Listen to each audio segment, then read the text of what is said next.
You're not dumb, but your study habits are slowly making you dumber. Every time you study the way you currently do, you're training your brain to be average. And the worst part, you think you're being productive. Let's fix that.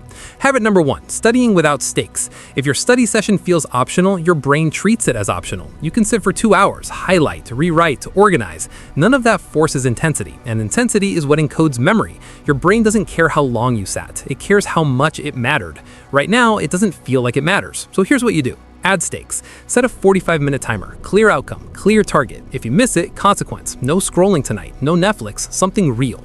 Tell someone what you'll finish. Send proof. Grade yourself honestly, not emotionally. Pressure sharpens attention. Attention strengthens encoding. Top students don't wait to feel serious. They manufacture seriousness. And if studying feels calm and safe all the time, you're training comfort, not performance. But even with pressure, most students still think in a weak way, and this next habit exposes that. Habit number 2, over-explaining instead of precision thinking. You write long explanations, full paragraphs, big notes, detailed breakdowns.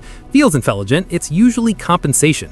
Exams reward precision, clarity, sharp answers, no fluff. If you truly understand something, you can compress it, so train compression. Take one concept, explain it in 3 sentences, then 1 sentence, then 10 words. If you can't shrink it, you don't own it. Compression forces structure. Structure builds speed. Speed wins marks. Smart students think in tight frames. Average students hide in long explanations.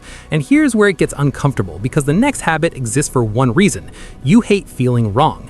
Habit number 3, avoiding retrieval failure. Be honest, you don't test yourself early. You wait until you feel ready. That's not strategy, that's ego protection. You don't want proof you're weak, so you reread again, watch another explanation, polish notes, all to delay one thing, failure. But getting it wrong early is intelligence. Avoiding failure is weakness. When you attempt to recall and fail, your brain flags that gap as urgent. That tension strengthens memory. It's called desirable difficulty. Struggle builds wiring. Comfort builds illusion. Test earlier. Do practice questions before you feel prepared. Score low? Good. Now you know exactly where you stand.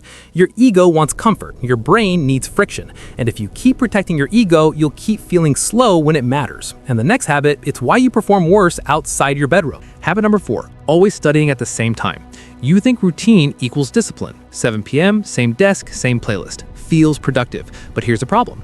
If you only perform in perfect conditions, you're fragile. Your brain ties performance to environment. Change the environment, performance drops. That's why some of you feel smart at your desk and average in the exam hall. Different lighting, different noise, different time, different pressure, and suddenly your brain feels slower because you trained comfort conditions, not adaptability. So rotate occasionally. Study in the morning sometimes, afternoon, library, silence, no music, not chaos, just variation. Top performers don't just train hard, they train transferable performance. If you only work in one setup, you built dependency, and dependency is weakness.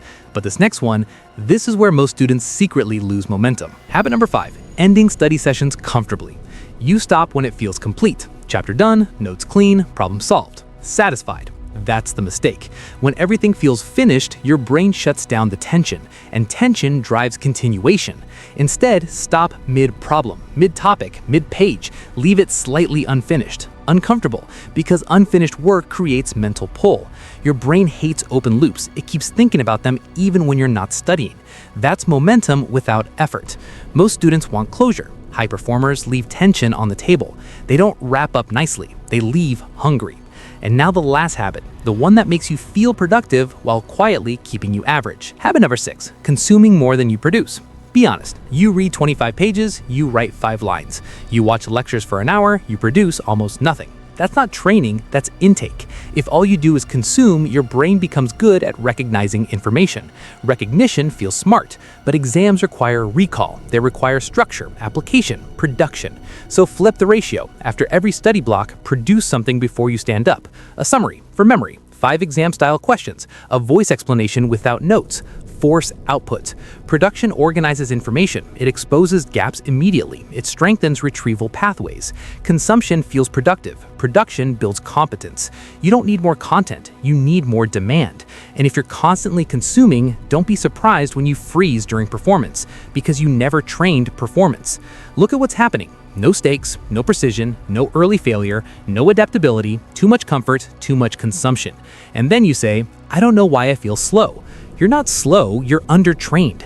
Your brain adapts to whatever standard you set. Low pressure, it relaxes. No testing, it hides weaknesses. Perfect conditions, it becomes fragile. All input, it stays passive. Decide who you are, the student who studies safely or the one who trains for performance. Stop protecting your ego. Start demanding more from your brain. And if you think the solution is just studying longer, you're about to make it worse. Watch this next. Studying all day is making you worse. Here's why. Because more hours won't fix weak training. Better training will. Or stay comfortable. Your choice.